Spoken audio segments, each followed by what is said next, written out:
Former judges, bureaucrats and veterans have now spoken out against their colleagues in support of the Modi government.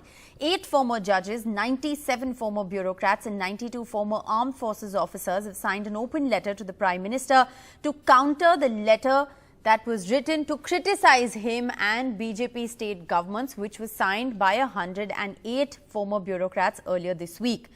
Now, earlier, a group of former judges and bureaucrats had written this letter, and now a rejoinder to this letter has in fact been issued. 100 ex-bureaucrats wrote to the Prime Minister on the escalation of hate and violence across BJP-ruled states and how, by being silent, the state appears to be complicit in the subversion of rule of law.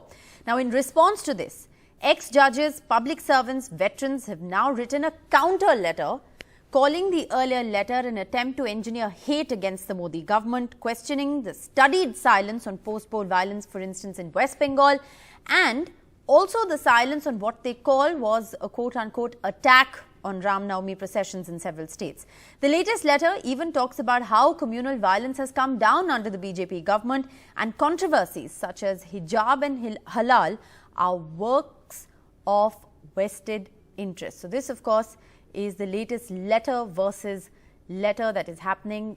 108 bureaucrats first writing to Prime Minister Modi to break his silence on the frenzy of hate. Now more bureaucrats joining in that conversation, veterans, ex-judges writing to say that letter was in fact an anti-Modi exercise.